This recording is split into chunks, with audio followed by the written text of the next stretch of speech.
안녕하세요. 안녕하세요. 안녕하세요. 반갑습니다. 범죄자의 불법 은닉 재산을 끝까지 추적해서 찾아내는 회계사 출신 경찰이십니다. 이진아 경위님이십니다. 안녕하세요. 반갑습니다. 안녕하세요. 직접 소개를 좀 해주시죠. 예, 안녕하십니까. 저는 경비 남부청 반부패 경제범죄수사대 범죄수익 추적팀 이진아 수사관이라고 합니다. 그러시군요. 이진아 수사관님. 뭔가 등장하는 포스부터 뭔가 좀 예사롭지 않았는데 회계사 특채로 경찰이 되신 거예요? 네네. 이게 있습니까, 이런 게? 한 18년도, 19년도부터 회계사 공채가 이제 시작이 됐고 1기에서 저는 이제 2기로 들어가게 됐습니다. 그렇군요.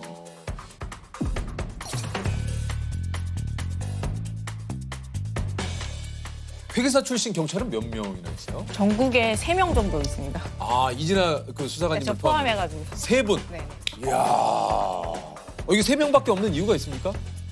회계법인에 있다가 공무원으로 들어오면 연봉이 일단 한 3분의 1 정도 포함하기도 하고 네, 한 절반에서 3분의 1 정도를 줄어든다고 보시면 되고 그게 오! 이거 회계법인도 다른 게 3일 회계법인에. 네네. 꽤 꽤가 아니라 엄청나게 엄청난 큰데요. 큰 회사로 여기. 하는데? 여기 연봉 무지하게 받으실 텐데. 그렇죠. 그럼 16년 차에 그 같은 동기분은 지금 거기 계시면 뭐 거의 뭐 이제 파트너 직전이거나 보통 매니저급, 시니어 매니저급인데 가끔씩 뭐 현타는 오긴 해요. 친구들 얘기 들어보면은. 어떤 때 좀 현타가 와요? 친구들 또 이직하면서 자기 뭐 연봉이 뭐 얼마로 올랐네 그러면 집에 오면 약간 잠이 안 오긴 하더라고요. 맞아요. 사람이. 근데 연봉을 그래도, 3분의 1로 깎으면서까지 이게 경찰 특채에 지원을 하신 거예요? 네, 어떤 우연한 좀 계기가 있었는데요. 네. 제가 원래 다니던 회사에서 횡령 사건이 이제 뭐 내부 감사 이렇게 해가지고 밝혀져가지고 네. 제가 회계팀에 앉아 있었는데 횡령 규모를 좀 파악을 해달라고 하는 거예요. 그래가지고 막 주말에 야근도 하고 막 햄버거도 먹으면서 막 계속 막 이렇게 보는데 이게 너무 재밌는 거예요. 막 원래 야근하면 하기 싫잖아요. 너무 짜증날 것 같은데. 왜냐면 나 퇴근해야 되는데 네, 지금 갑자기 일거리를 뚝 던져줬으니까. 네. 저 막 햄버거 막 먹으면서 감자튀김 막 먹으면서 하는데 너무 이게 재밌어가지고. 그게 너무 재밌었어요? 네, 돈이 어떻게 흘러가는지 이렇게 보는 게 너무. 이게 이제 어쨌든 전공은 회계시지만 결국 그 회계를 통해서 뭔가 범죄자를 찾아내는 거에 좀 재미를 느끼고 네, 약간 그래서 이런 것만 계속 하면 좋겠다라고 생각을 했었는데. 그 정도로 재밌으셨어요? 네, 그게 딱 그런 직업이 있더라고요. 현재 경기 남부경찰청 범죄수익 추적 수사팀에 계신데 이 팀이 하는 일이 뭡니까? 보통 계좌로 추적을 하기도 하고요. 네. 계좌로 이제 범죄 수익금을 추적을 하기도 하고 회계장부나 뭐 세무 자료도 분석하기도 하고 압수수색도 같이 따라가서 회계장부를 압수를 해오기도 하고 네, 그래서 회계장부 있으면 이제 그걸 통해서 다른 자료들과 이제 조합을 해가지고 추적을 하기 이제 세팅을 딱 해놓죠. 보통 회계장부는 일반 계좌보다는 더 많은 이야기가 있어요. 보통 계좌는 유재석 씨가 조세호 씨한테 돈을 쏴주면은 요 2명의 이름만 남고 금액이 그쵸. 남잖아요. 근데 회계장부는 이게 어떤 목적으로 쐈는지 좀 더 많은 데이터가 있어요. 거기 안에는 한번 돈이 움직이더라도 보통 뭐 특수관계자 거래라던가 주주나 임원들에 대해서 같은 거래를 뭐 좀 더 보기도 하고 연도별로 봤을 때 조금 튀는 금액을 보기도 하고 혐의점을 뽑아내는데 적합한 분석 툴을 넣어서 보기도 하죠. 하지만 또 메인이 되는 게 이제 몰수 추징 업무인데요. 이게 이제 범죄자들이 범죄해서 이제 재산을 이제 막 모으고 은닉을 하잖아요. 그렇죠, 이제 그렇죠. 그런 걸 찾아서 기소 그다음에 판결까지 가기 너무 시간이 걸리잖아요. 근데 그 전에 그 재산들을 막 처분을 해버리면 그러면 안 되죠. 안 되니까 딱 동결시켜서 홀딩 시켜놓는 거예요. 어. 몰수 추징 포인트. 근데 왜 이렇게 몰수에 이렇게 환하게 웃으세요? 짜릿하죠. 범죄를 저지른 사람들의 그거를 딱 홀딩을 해서 그것을 일단 좀 피해 보신 분들에게 돌려줘야 되니까. 수사관님 주로 어떤 범죄를 다룹니까? 저는 주로 사기, 네, 그다음에 뭐 횡령, 배임, 뇌물, 그다음에 뭐 도박도 하고 네. 주 경제 범죄 이제 금융 관련해서도 이제 돈이 왔다 갔다 그러는 그 범죄에 대해서 주로 다루고 그걸 주로 하시고. 네. 요거 어떻게 적성에 딱 맞습니까? 재밌어요.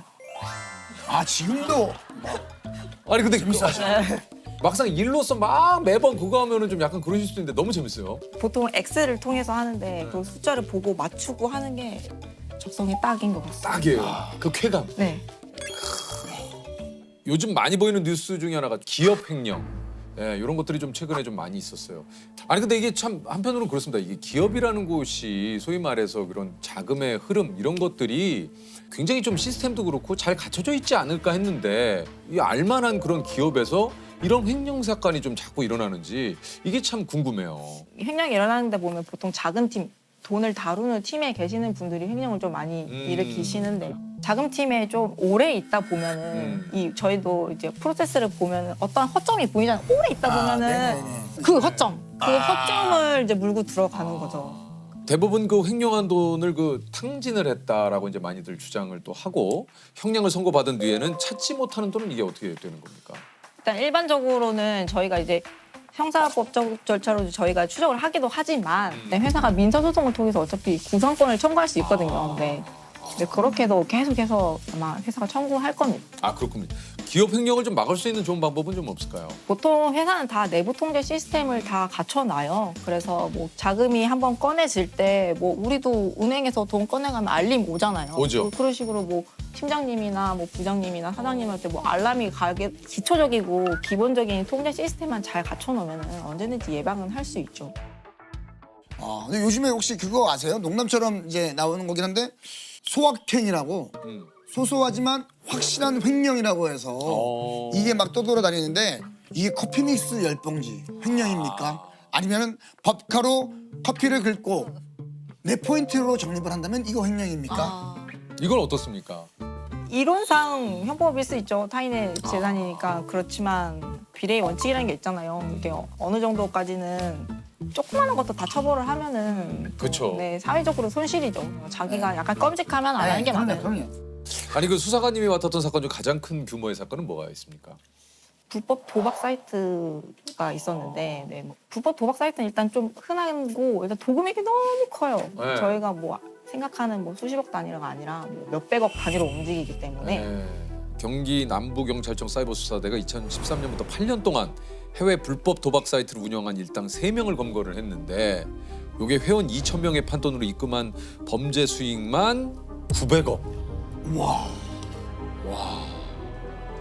회원 2,000명의 판돈으로 입금한 900억 원의 그 차명 계좌가 발견이 됐지만 900억 원을 행방을 이걸 찾질 못해가지고 요게 이제 범죄 수익 추적 수사팀에 의뢰가 들어온 거라면서요. 네. 이게 재산이 꽤 많이 있을 텐데 도저히 못 찾겠다는 거예요. 그러니까, 행방이 묘연한 네, 거. 그러니까 범죄자들은 없다, 다 썼다. 네, 그렇습니다. 예를 들면. 네. 제가 찾아드리겠습니다. 야. 그랬더니 옆에 표정이 약간 명탐정 코난처럼. 어. 예. 옆에 있던 팀원들이 그렇게 호언장담하면 어떡하냐고 못 찾으면 어떡하냐고. 근데 찾았어요? 네, 찾긴 찾았어요. 어떻게 찾았어요? 보통 도박 사이트 같은 경우에는 이제 자금 세탁을 많이 하거든요. 아, 그렇겠죠. 계좌를 또 계속 열기도 하고 주변 사람들도 분석할 자료가 너무 많아요. 주변 관계도 분석을 해야 되고 뭐 압수수색해서 온 서류들도 챙겨서 봐야 되고 그렇게 해가지고 어떤 딱 한 포인트 그 실마리 하나만 딱 하나 찾아서 그 실마리를 어디서 찾았습니까? 계속 보다 보면은 특정 인물이 보여요. 그 수사 자료에서 중요했던 인물 이런 사람들이 보이니까 그렇게 물고 들어가고 해서 딱 열었는데 외제차 이런 것도 나오고 그 사람 명의로. 네, 그리고 네. 부동산도 나오고 네, 뭐 여러 개. 그리고 아무리 범죄 은닉 자금을 뭐 자금 세탁을 하고 뭐 이 사람 통장에 넣었다 네, 뺐다가 그렇죠. 뭐 다른 걸로 네, 한다 그렇죠. 하더라도 반복적으로 뭔가 이상한 한 인물이 네. 드러난다는 네, 얘기군요. 그렇죠. 결국에 드러나요. 최초에 가지고 있는 계좌 뭐 몇 개로부터 시작해가지고 쭉쭉 2차, 3차 계좌를 계속 열기는 하죠. 그러면서 좀 더 혐의점이 높은 사람들의 계좌를 집중적으로 보기도 하고 계속 가지를 뻗쳐 나가는 거죠. 그 기간별로 가장 뭐 많이 만났던 사람이라던가 친한 뭐 친인척들 보기도 하고 네 그런 식으로 계속 조사를 하는 거죠. 그러면 이제 그 이 차증 90억 원은 어떻게 되는 겁니까?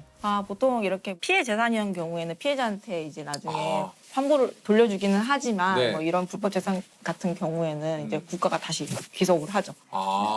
이거는 이제 국가로 귀속이 네, 되는군요. 이게 좀 그 범죄자들의 은닉 수법도 트렌드를 좀 따라간다 그래요. 그렇죠. 왜냐면 이게 경제 상황이랑 맞물려 있는데 한장 우리 코인 막 부음 있을 때는 범죄자들도 코인에 넣어요. 아 그래요? 범죄 수익금 100만 원 집어넣는데 뭐 그게 10배 되기도 하고. 수익이 생기겠구나. 네네네. 네. 그 수익이 생겨도 애초에 유리한 자산은 범죄 자산이기 때문에 그 모든 것도 다 다 수익까지. 가져올 수 있어요. 피해자가 26만 명이나 됐던 사건도 있었다고 그래요. 26만 명이요? 다단계 사기 같은 경우인데, 네, 뭐 이게 온라인을 통해 가지고 어떤 뭐 사업을 해서 너희들한테 이제 수익을 다시 돌려주겠다 이런 식으로 접근해가지고 뭐 원금 보장, 뭐 고수익 이런 걸 이제 내세워 가지고 사람들 이제 끌어모아 가지고, 그러니까요. 네, 그런 게 되게 많습니다. 근데 처음에는 이게 수익을 또 꼬박꼬박 이걸 또 챙겨주니까. 네, 처음에는 이제 주는 것처럼 하는데 이제 점점 주는 수당이 이제 밀리기 시작하고 안 되겠다 싶어서 원금을 빼달라고 하면은 그때는 날라버려요. 사기 수법도 나날이 진화를 그렇죠. 하는데 이게 그 SNS의 고수익 부업 투자 사기도 또 있다고 그래요.